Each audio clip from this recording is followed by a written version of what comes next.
Good morning students, कैसे हो सभी। आप लोगों को जो प्रैक्टिकल्स की इन्फॉर्मेशन है वो मैंने वैसे ग्रुप में भी डाल दी है। मैं फिर से रिपीट कर देती हूँ कि आप लोगों का जो प्रैक्टिकल है वो 24 को है, हमारे पास 24 अप्रैल को है, सितंबर को है। आप लोग अपनी फाइल्स अच्छे से कवर करके लेके आनी है सभी ने, और उसके लिए जो भी आप लोग पढ़ सकते हो अपनी तरफ से उतना पढ़ लेना, ठीक है। कोई इशू नहीं है कि ये करना है या वो करना है, ऐसे कोई क्वेश्चंस नहीं होने चाहिए ग्रुप में। जितना आप लोग कर सकते हो, कोई भी एक चैप्टर जो आप अच्छे से प्रिपेयर कर सको वो आप लोग करके आ जाना, ठीक है। मैं उसी में से आप लोगों से पूछ लूँगी, बट फिर भी मैं आप लोगों को कह रही हूँ कि अपना सिलेबस जो है, जो आप लोगों सेकेंड ईयर का है, वो फिर भी आप लोग अपना थोड़ा रिमाइंड करते रहें, क्योंकि यूनिवर्सिटी का कोई भी हमारे पास वो नहीं है। शायद पेपर भी हमारे पास हो जाएं तो हम उसकी कोई गारंटी नहीं ले सकते, ठीक है। इंदा के देखो, अभी तक तो यही है कि भी अभी तक नहीं होने हैं, बट पहले ये प्रैक्टिकल भी नहीं होने थे तो इमीडिएटली हमारे पास अब प्रैक्टिकल्स करवाए जा रहे हैं, तो पेपर का भी हम कुछ नहीं कह सकते हैं। तो एक बार आप फिर भी अपनी बुक्स वगैरह जो हैं वो संभाल के ही रखना। ऐसे नहीं है कि आगे ही किसी को दे देना, फिर आप लोग कहाँ से पढ़ोगे इन द केस अगर हमारे पास पेपर हो गए हैं तो, ठीक है। तो अपनी बुक्स एक बार किसी को मत देना, आप लोग अपनी तैयारी करके रखना अच्छे से, और अपना ध्यान भी अपने पेपर्स वगैरह की अपनी तैयारी करते रहना आप लोग, ठीक है। इसके बाद हम क्या बात कर रहे थे, हमने चैप्टर जो है वो शुरू किया हुआ था। कई बार देखो बच्चे लेक्चर्स डिलीवर नहीं हो पाते हैं क्योंकि हमारी जो है एग्ज़ाम्स ड्यूटी लगी हुई है, तो उसकी वजह से हम कई बार लेक्चर्स डिलीवर नहीं कर पाते हैं। तो 1-2 दिन अगर हमारे पास लेक्चर नहीं भी होते हैं तो आप लोग जो पिछला आपको करवाया हुआ है उसकी आप प्रैक्टिस करते रहा करो, और फिर भी अगर कोई प्रॉब्लम लगे तो आप पूछ लिया करो। मैं फिर कह रही हूँ, ये आप लोगों के टेस्ट जैसी अगर हमारे पास ऑफलाइन क्लासेस शुरू होती हैं अक्टूबर में, तो आपके वैसे ही कॉलेज में आते टेस्ट शुरू हो जाएंगे, और अगर फिर भी ऑनलाइन रहती है तो ऑनलाइन टेस्ट भी होंगे और आपके सारे मार्क्स वगैरह भी जुड़ेंगे। तो आप लोगों ने अच्छे से पढ़ना है और अपनी प्रैक्टिस और अपनी तैयारी साथ के साथ रखनी है। पेपर क्या पता कब हो, ये हमारे क्या पता दिसंबर में भी हो जाए थोड़ा सिलेबस कम करके, क्या पता जनवरी में हो पूरा सिलेबस लेके, तो इसका हमारे पास कोई श्योरिटी नहीं है कि पेपर किस तरीके से, बट पेपर जो इस सेमेस्टर वाले जो अब आपके हैं वो ज़रूर होंगे। तो आप लोग ऐसे केयरलेस मत रहना कि मैडम वीडियो डाल रहे हैं चलो मन करेगा तो हम देख लेंगे ये वो, ठीक है। अपनी तैयारी करते रहो, कॉपी पेन लेके सारा साथ साथ करना है आप लोगों ने ऑर्गेनिक केमिस्ट्री के अंदर, तभी आप, और फिर भी अगर आप लोगों को कोई प्रॉब्लम लगती है तो आप लोग मेरे से डिस्कस कर लेना, ठीक है। हमने क्या किया हुआ था, कार्बोहाइड्रेट का देखो चैप्टर शुरू किया हुआ था ना, उसमें हमने फ्रूट सबसे सिंपल जनरल इंट्रोडक्शंस वगैरह ये सब हमने कर लिया था, नोमेनक्लेचर हमने कर लिया था। मोनोसैकेराइड में हमने ग्लूकोज की सारी इन्फॉर्मेशन कर ली थी, उसकी मतलब physical property, chemical properties. Chemical properties में बस उसकी एक प्रॉपर्टी रहेगी है क्या, एक्शन ऑफ एसिड वाला, जिसमें हमने लेवोलिनिक एसिड बनाना था। उसका मैकेनिज्म करने का मुझे टाइम नहीं लगा, मैं आपको बाद में करवा दूंगी, मैं सेंड कर दूंगी आप लोग को, अच्छे से करवा दूंगी मैं, ठीक है। तो एक बार उसको छोड़ देते हैं, हम आगे स्टार्ट कर लेते हैं अपना क्या नेक्स्ट मोनोसैकेराइड है हमारे पास क्या, फ्रुक्टोज, ठीक है। बुक में आपको ये open chain structure of the glucose दे रखी होंगी, ये ओपन चैन वाली ये सेम ही है केमिकल रिएक्शन जो हम लोग करके आए हैं, ठीक है। ऐसे कंफ्यूज मत होना कि ये तो क्या दिया हुआ है, जितनी भी हमने केमिकल रिएक्शन की है ना वो सारी ओपन चैन की ही है हमारे पास, ठीक है, क्योंकि वो कंबाइंड फॉर्म में नहीं है हमारे पास, हाइड्रोलाइज फॉर्म में नहीं है, वो सारी उसकी क्या है हमारे पास ओपन चैन फॉर्म में है। तो अगर कोई भी ओपन चैन रिएक्शन अगर तुम्हारे पास कोई भी मतलब सिंपल आ जाए कि कोई भी ओपन चैन रिएक्शन दो हमारे पास ग्लूकोज की, तो इसमें से कोई मर्जी कर देना, अल्डिहाइड की आए तो अल्डिहाइड वाली कर देना, अल्कोहल वाली आए तो अल्कोहल वाली कर देना आप लोग, ठीक है। नेक्स्ट हम करेंगे क्या, फ्रूक्टोज, ठीक है। नेक्स्ट मोनोसैकेराइड है हमारे पास क्या, फ्रूक्टोज है ये हमारे पास, ठीक है बच्चे। मैं पिक नहीं कर रही हूँ बुक में से, आप लोग पे मैंने हेडलाइंस डाल दी है, आप लोग देख लेना, ठीक है। मैं अपना काम करवा रही हूँ, समझा देती हूँ इसमें, फिर वो बुक से करवाने का कोई मज़ा सा नहीं आता हमारे पास। तो ये हमारे पास क्या है अभी, फ्रूक्टोज है, ठीक है। नेक्स्ट है हमारे पास क्या, फ्रूक्टोज। फ्रुक्टोज हमारे पास क्या है, देखो फिर से इम्पोर्टेंट क्या है हमारे पास, मोनोसैकेराइड है। फंक्शनल ग्रुप इसमें कौन सा है, कीटोन वाला क्या होता है, इसमें फंक्शनल ग्रुप होता है। ये ग्लूकोज के साथ ही मिलता है, कोई भी हनी में, स्वीट फ्रूट्स में, इन सब के अंदर ये मिलता है हमारे पास, ठीक है। समझ आ गई बात। जनरल जो इसकी स्ट्रक्चर थी वो क्या थी, CH2OH, OH, C double bond O, CHOH ट्राइस, नीचे फिर से क्या था, CH2 OH। यही थे ना हमारे पास। फ्रुक्टोज है सबसे सिंपल मोनोसेक्राइड है, ग्लूकोज के साथ मिलता है, फंक्शनल ग्रुप इसमें कीटोन है, हनी स्वीट फ्रूट्स इन सब के अंदर ये मिलेगा।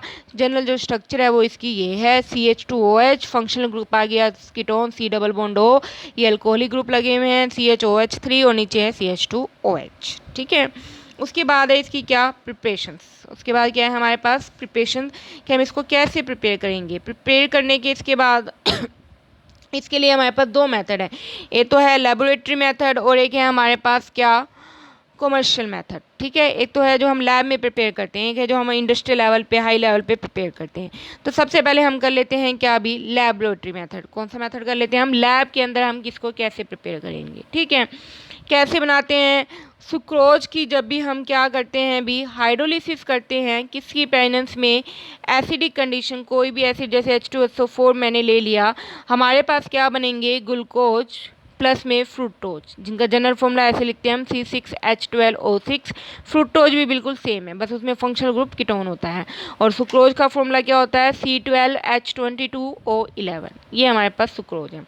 तो जब भी हम सुक्रोज की क्या करते हैं हाइड्रोलिसिस करते हैं एसिडिक कंडीशंस के अंदर, तो हमारे पास देखो दोनों मिलेंगे, ग्लूकोज भी मिलेंगे और फ्रुक्टोज भी मिलेंगे, बट हमें तो सिर्फ क्या चाहिए फ्रुक्टोज चाहिए। ठीक है, तो उसके लिए हम आगे क्या स्टेप करेंगे, मान लो मैंने लेबोरेटरी मेथड है तो लैब वाली वैसे ही करवाऊंगी मैं। मान लो मैंने ये क्या ले लिया, बीकर ले लिया बीकर में क्या है भी सुक्रोज है, इसमें मैंने क्या डाल दिया वाटर डाल दिया वाटर। ठीक है, प्लस में थोड़ा सा इसमें मैंने क्या डाला हुआ है H2SO4 ये डाल दिया। ठीक है, ये सॉल्यूशन बन गया। सॉल्यूशन में क्या डाला हुआ है H2SO4 एसिड डाला हुआ है, तो ये सॉल्यूशन कैसा होगा एसिडिक होगा। कैसा सॉल्यूशन होगा एसिडिक होगा। ठीक है, अब इस एसिडिक सॉल्यूशन को मैं क्या कर दूंगी न्यूट्रलाइज कर दूंगी। ठीक है, न्यूट्रलाइज कैसे करूँगी, कोई भी बेस डाल दूंगी, जैसे मैंने क्या डाल दिया बेरियम कार्बोनेट डाल दिया। क्या डाल दिया मैंने इसमें barium carbonate, this is BaCO3। ठीक है, बीकर लिया, बीकर में सुक्रोज है, सुक्रोज में मैंने क्या डाला हुआ है वाटर प्लस में H2SO4। हम क्या कर देंगे एसिडिक एक सॉल्यूशन बन जाएगा हमारे पास, जिसके अंदर दोनों ही है ग्लूकोज भी है और फ्रुक्टोज भी है। बट हम अकेला फ्रुक्टोज कैसे निकालेंगे, तो उसके लिए आगे मैंने इसको क्या कर दिया न्यूट्रलाइज कर दिया। न्यूट्रलाइज किसके साथ कर दिया मैंने BaCO3 के साथ। ये BaCO3 किसके साथ कंबाइन होएगा अभी H2SO4 के साथ कंबाइन हो जाएगा और हमारे पास क्या बना देगा बेरियम सल्फेट क्या कर देगा बना देगा सोल्ट, और ये हमारे पास क्या हो जाएगा PPT की फॉर्म में हमारे पास रिमूव हो जाएंगे। ठीक है, समझ आ गई ना बात। बेरियम कार्बोनेट ने H2SO4 के साथ करके बेरियम सल्फेट के PPT बना लिए, तो वो सारा जो एसिडिक फॉर्म थी वो हमारे पास अब न्यूट्रलाइज हो गई है। तो पीछे हमारे पास जैसे ये स्पीकर था ना, इसमें मैंने बेरियम कार्बोनेट डाला हुआ। ठीक है, यहाँ PPT बन गए बेरियम सल्फेट के, ये बेरियम सल्फेट के क्या बन गए PPT और प्लस में सॉल्यूशन। इसके बाद मैं इसको क्या करूँगी फिल्ट्रेट कर लूँगी। फिल्ट्रेट कर लूँगी तो बेरियम सल्फेट के PPT तो ऊपर ही रह जाएंगे, इसके PPT ऊपर आएगी, नीचे सिर्फ क्या आ जाएगा सॉल्यूशन फिल्ट्रेट, जिसे हम क्या कहते हैं फिल्ट्रेट कह देते हैं। ये फिल्ट्रेट आ गया। इस फिल्ट्रेट में मैं क्या डाल दूँगी कैल्शियम, हम क्या डाल देंगे इसमें स्लैकेड लाइम डाल देंगे। ठीक है, हम इसमें क्या डाल देंगे स्लैकेड लाइम। ठीक है, क्या डालेंगे इसमें हम स्लैकेड लाइम। स्लैकेड लाइम क्या होता है, इसका फॉर्मूला क्या होता है, आप सभी मुझे ग्रुप में इन्फॉर्म कर देना कि ये होता है। ठीक है, समझ आ गई ना बात बच्चे, ये आप लोगों ने पढ़ा हुआ है। ये 2-3 चीज़ें होती हैं हमारे पास स्लैकेड लाइम लाइमस्टोन ये सब। स्लैकेड लाइम क्या होता है ये आप मुझे ग्रुप के अंदर सब इन्फॉर्म करोगे कि क्या होता है हमारे पास। ठीक है, समझ आएगी बात। तो ये स्लैकेड लाइम हमने डाल दिया। उसके बाद क्या है स्लैकेड लाइम का मतलब है उसमें कैल्शियम की फॉर्म तो हमारे पास रहेगी, कैल्शियम ऑक्साइड हाइड्रोक्साइड फॉर्म में ये हमारे पास जनरली मिलता है ये हमारे पास। ठीक है, तो ये जो फिल्ट्रेट है ये स्लैकेड लाइम के साथ कंबाइन हो जाएगा और कंबाइन होके क्या बना देगा हमारे पास इसमें हमारे पास क्या बन जाएंगे भी सॉल्यूशन बन जाएगा हमारे पास। ठीक है, अब जो सॉल्यूशन बनेगा, ठीक है ये चीज़ है ना हमारे पास, ये फिल्ट्रेट है सारा, मैंने इसमें क्या डाल दिया स्लैकेड लाइम डाल दिया।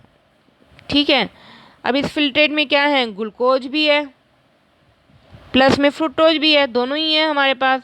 जैसे मैं इसमें स्लैकेड लाइम डालूंगी जो फ्रुक्टोज वाली फॉर्म है वो इसके साथ रिएक्शन कर जाएगी और PPT बना लेगी किसके कैल्शियम फ्रुक्टोस्टेट के, किसके बना लेगी कैल्शियम फ्रुक्टोस्टेट यानी कि C6H12 H12O6 इंटू में CaO क्या बना लेगी, C6H12O6 इंटू में CaO। समझ आई बात। बीकर में फिल्ट्रेट था, फिल्ट्रेट में दोनों ही थे, ग्लूकोज भी और क्या था हमारे पास, फ्रुक्टोज भी। मैं इसमें क्या डाल दूंगी, सिलेक्टेड लाइम डाल दूंगी। जैसे ही मैं इसमें सिलेक्टेड लाइम डालूंगी, जो फ्रुक्टोज वाली फॉर्म है वो उसके साथ रिएक्ट करके क्या बना देगी, पीपीटी बना देगी, किसके, कैल्शियम फ्रुक्टोस्टेट के, 6H12O6 इंटू में CaO। ये बन गया, ये पीपीटी है किसके, फ्रुक्टोज के, फ्रुक्टोस्टेट के, ठीक है, कैल्शियम फॉर्म में, कैल्शियम फ्रुक्टोस्टेट के पीपीटी हैं, ठीक है। जबकि जो ग्लूकोज है वो ऐसे ही पड़ा रहता है सॉल्यूशन फॉर्म में, तो हम उसको निकाल देंगे, पीछे सिर्फ किसके पीपीटी रह जाएंगे हमारे पास, कैल्शियम फ्रुक्टोस्टेट के क्या रह जाएंगे हमारे पास, पीपीटी रह जाएंगे, ठीक है। इसके बाद इसे मैं इन पीपीटीज को मैं क्या कर दूंगी, वाटर में डाल दूंगी, ठीक है।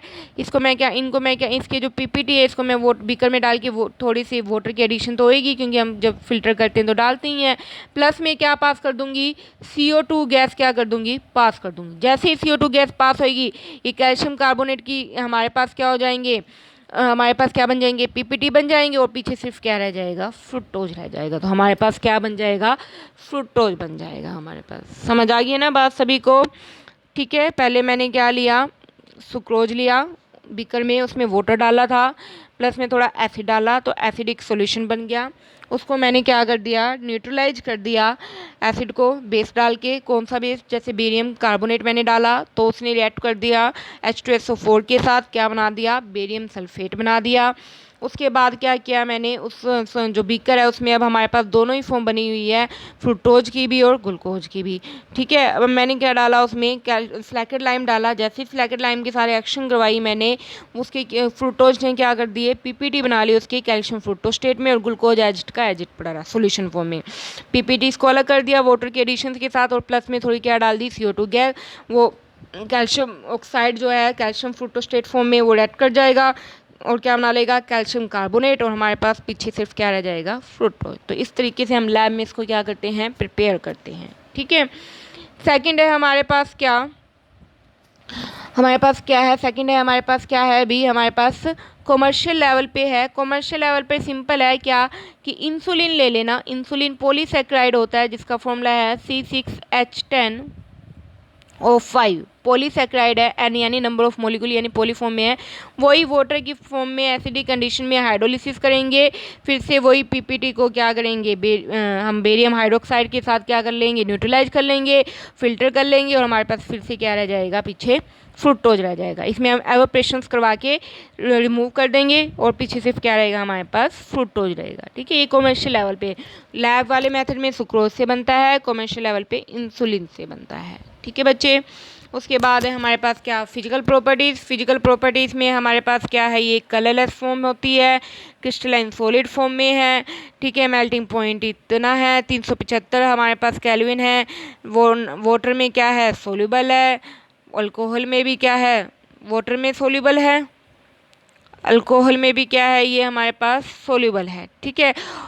जो ग्लूकोज था वो जनरली कैसा था, डेस्ट्रोफॉर्म में, बट ये जनरली कैसा है, लीवो, यानी इसका जो सेकंड लास्ट कार्बन पे जो OH लगा होगा वो जनरली किस फॉर्म में मिलता है, लेफ्ट साइड में। तो इसकी जो मेनली फॉर्म है वो कौन सी मिलती है हमारे पास, लीवो फॉर्म में मिलती है। इसको हम क्या कह देते हैं, लीवोलोटेट्री, और इसी के बिहाफ पे इसका नाम है क्या, लेव्युलोज। क्या नाम है इसका, लेव्युलोज है हमारे पास, ठीक है। इसको हम फ्रुक्टोज को हम क्या कहते हैं, लेव्युलोज भी कह देते हैं, ठीक है बच्चे। ये इसकी सारी क्या हैं, फिजिकल प्रॉपर्टीज़ हैं। उसके बाद है इसकी क्या हमारे पास, केमिकल में फिर से हम जो रिएक्शन करवा रहे हैं वो कीटोनिक ग्रुप की कर रहे हैं, पहले कीटोनिक फंक्शनल ग्रुप की वजह से। तो ठीक है, CH2OH, C double bond O, CHOH ट्राइस, CH2OH, ये है हमारे पास, ठीक है बच्चे।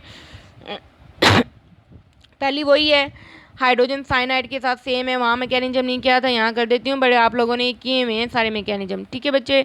ये H पॉजिटिव, CN नेगेटिव है हमारे पास, ऑक्सीजन लोन पेयर देगा, क्या बन जाएगा, मैं सिर्फ इसको करके दिखा रही हूँ, बाकी सेम लगाना है अपने मोलिक्यूल।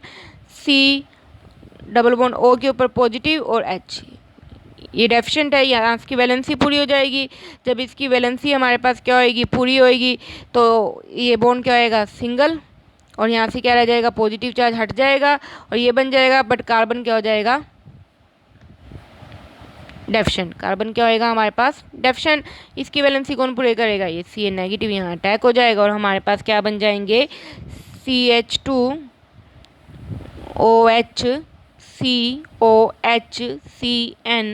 आगे वाला मॉलिक्यूल सेम है, इसका नाम हो जाएगा क्या, फ्रुक्टोज साइनोहाइड्रिन। क्या नाम हो जाएगा इसका, फ्रुक्टोज साइनोहाइड्रिन। ठीक है बच्चे, समझ आइए बात। सेकंड है हमारे पास क्या, रिएक्शन है किसके साथ, हाइड्रोक्साइल अमीन के साथ। किसके साथ है हमारे पास, हाइड्रोक्साइल अमीन के साथ। फिर से वही है, CH2OH C double bond O, आगे वाला मॉलिक्यूल मैं नहीं लिख रही हूँ, प्लस में हाइड्रोक्साइल अमीन क्या होता है, H2NOH, यही होता है। वाटर क्या होएगा, रिमूव, और हमारे पास क्या बन जाएंगे, फ्रुक्टोज ऑक्जाइम। क्या बन जाएंगे, फ्रुक्टोज ऑक्जाइम बन जाएंगे। ठीक है, सेम इसी तरह थर्ड है हमारे पास क्या, विद फिनाइल हाइड्रोजन के साथ। फिनाइल हाइड्रोजन के साथ करवाएंगे तो क्या बनता है, फिनाइल हाइड्रोजन। कैसे, CH2OH C double bond O, बाकी molecule same. Phenyl hydrogen simple है, जिसमें सिर्फ हम एक ही मोलिकुल यूज करें, इसका क्या है भी, H2NNHC6H5। फिर से वाटर क्या हुआ, रिमूव, और हमारे पास क्या बन गए, फ्रुक्टोज फिनाइल हाइड्रोजन बन गया हमारे पास। ठीक है, फिर से क्या बन गया हमारे पास, फ्रुक्टोज फिनाइल हाइड्रोजन बन चुके हैं फिनाइल हाइड्रोजन के साथ। ठीक है, इसमें भी वही हमने एक ही मोल लिया है। फिर पिछली बार लाइक ऑफ ग्लूकोज, जो फ्रुक्टोज है वो भी क्या करता है अभी, ओसाजोन की फॉर्मेशन कर लेता है। अगर हमारे पास फिनाइल हाइड्रोजन के कितने मोलिकुल हों, 3। अगर एक ही है फिर तो क्या बनाता है, फिनाइल हाइड्रोजन। बट अगर 3 लेते हैं तो हमारे पास क्या बन जाता है, ओसाजोन बन जाता है। क्या बनता है हमारे पास, ओसाजोन बनेगा। समझ आ गई बात। तो ओसाजोन के लिए लाइक ऑफ ग्लूकोज फ्रुक्टोज भी क्या करते हैं, ओसाजोन की फॉर्मेशन करते हैं। और इसके लिए भी, इसमें भी क्या है, 2 मैकेनिज्म है। एक है, पहला है फिशर, दूसरा है क्या, मॉडर्न। फिशर की लिमिटेशंस को ही दूर करने के लिए दूसरा कौन सा दिया गया था, मॉडर्न। आज हम पहले कर लेते हैं कौन सा, फिशर कर लेते हैं। ठीक है बच्चे, पहला हम कौन सा कर लेते हैं, फिशर कर लेंगे। जनरल जो रिएक्शन है वो ये बनेगी, CH2OH C double bond O। देखो आगे वाला मॉलिक्यूल मैं नहीं लिख रही हूँ, आप लोग समझ जाना कि फ्रुक्टोज मैंने बनाया हुआ है सारा। कितने डाले, 3 3C6H5 NH2। क्या बनता था ओसाजोन में, C डबल बॉन्ड NNHC6H5, और सेकंड पे भी क्या लग जाता था, NNHC6H5, और आगे वाला मॉलिक्यूल सेम रहेगा। ये जो बनेगा ये क्या होगा, ओसाजोन होगा। ये तो जनरल रिएक्शन है। अब हम क्या कर लेते हैं, इसका मैकेनिज्म। ठीक है, क्या करते हैं हम, इसका मैकेनिज्म करते हैं। पहले है फिशर वाला ही करें, ध्यान रखना। ठीक है, मैकेनिज्म मैंने क्या ले लिया, ग्लूकोज, फ्रुक्टोज, ये सेम है वही। ठीक है, पहला एक मोलिकुल डाल दें हम फिनाइल हाइड्रोजन का, H2NNHC6H5। ठीक है, ये डाल दिया। यहाँ से क्या रिमूव होगा, अभी वाटर रिमूव हो जाएगा और हमारे पास क्या बन गया, ये बन जाएगा CH2OH C double bond NNHC6H5। आगे वाला मॉलिक्यूल सेम रहेगा। ठीक है, इतना समझ आ गया। पहले मैंने ले लिया फ्रुक्टोज, उसमें 1 मोल डाल दिया मैंने अभी फिनाइल हाइड्रोजन का, सिंपल वाटर रिमूव हुआ सेकंड पोजीशन से और हमारे पास ये फॉर्म बन गया है। इसके बाद क्या होगा, हमारे पास ये बन चुका है हमारे पास CH2OH C double bond NNHC6H5। ठीक है, अब मैंने क्या डाल दिया, दूसरा मोलिक्यूल C6H5NH2, ये डाल दिया मैंने दूसरा मोल। अब इसमें क्या होगा, इस चीज़ को मैं एक्सपेंड करके लिख रही हूँ, कैसे। ठीक है बच्चे, इस चीज़ को मैंने ऐसे एक्सपेंड करके दोबारा लिख रही हूँ मैं इस चीज़ को। ऊपर वाली जो पोजीशन है कार्बन की, फर्स्ट पोजीशन है, उसको मैं एक्सपेंड करके लिख रही हूँ। कैसे लिखेंगे अभी हम इसको,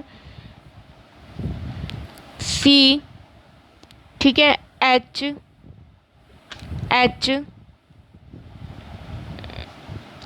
COH, ये था ना CH2OH, ये लिख दिया।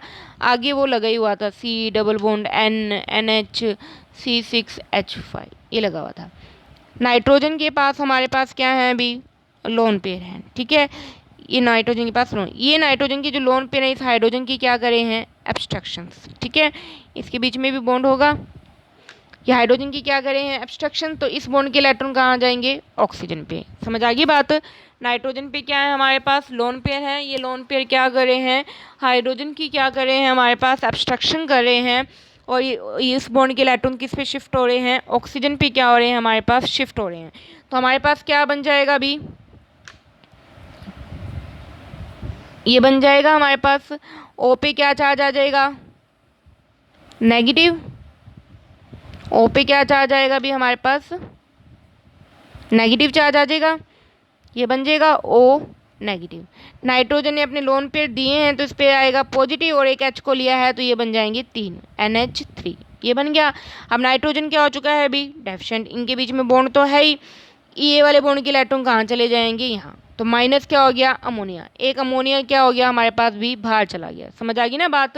नाइट्रोजन ने अपने लोन पेयर दिए थे तो वो डेफिशिएंट हो गया, उसकी डेफिशिएंसी किस बॉन्ड ने पूरी की है NH2 के बीच का जो बॉन्ड था उसने अपने इलेक्ट्रॉन दे दिए नाइट, और अमोनिया के फॉर्म में वो क्या हो गया लॉस हो गया। अब इस बॉन्ड के इलेक्ट्रॉन गए हैं तो नेचुरली बात है यहाँ पे नाइट्रोजन हमारे पास क्या हो जाएगा अभी डेफिशिएंट हो जाएगा। फिर इसकी वैलेंसी कैसे हम कंप्लीट करेंगे, ये हमारे पास होगा जो ये H है, यहाँ से शिफ्ट कर रही हूँ मैं, ये H यहाँ चला जाएगा, ठीक है, और ये चीज़ कहाँ आएगी यहाँ, तो कार्बन की भी वैलेंसी पूरी होगी और इसकी भी वैलेंसी क्या होगी हमारे पास कंप्लीट होगी। समझ आ गई ना बात बच्चे, ठीक है। ये बॉन्ड यहाँ गए और ये वाला H यहाँ चला गया, ठीक है। क्या बन गया अभी हमारे पास CH double bond O, C double bond NH C6H5 आगे सेम, ठीक है, और वहाँ पे क्या पीछे क्या रह गया था C6H5NH2, यानी कि एनिलीन क्या हो गया हमारे पास बाहर चला गया, ये चीज़ रहेगी अल्डिहाइड बन चुका है। बुक में आप लोग देखोगे तो ये मोलिक्यूल बना हुआ है CHO C double bond O NH C6H5, ये बन गया, ठीक है। समझ आ गई ना बात। सेकंड स्टेप में हमारे पास ये बना हुआ है तो ये एल्डिहाइड बन गया हमारे पास। फिर से यहाँ पे हम दूसरा मोल क्या डाल देंगे, अब फिनाइल हाइड्रोजन का डाल देंगे। मैंने क्या डाल दिया, फिर से ये चीज़ बना के C double bond O NH C6H5। अब दूसरा मोल डाल दूँ मैं फिनाइल हाइड्रोजन का C6H5NH2। यहाँ से फिर से क्या होएगा वाटर क्या होएगा लॉस, और यहाँ पे भी क्या होएगा ये सारा मोलिक्यूल जुड़ जाएगा और हमारे पास सिंपल क्या बन जाएगा ओसा जोन, क्या बन जाएगा हमारे पास ओसा जोन बन जाएगा, ठीक है बच्चे। ये हमारे पास था ओसा जोन का फिशर मैकेनिज्म, ठीक है। इतना सभी कर लेना, कुछ समझ ना आए तो दोबारा से पूछ लेना। नेक्स्ट टाइम हम क्या करेंगे इसका मॉडर्न मैकेनिज्म करेंगे, ठीक है। थैंक यू बच्चे।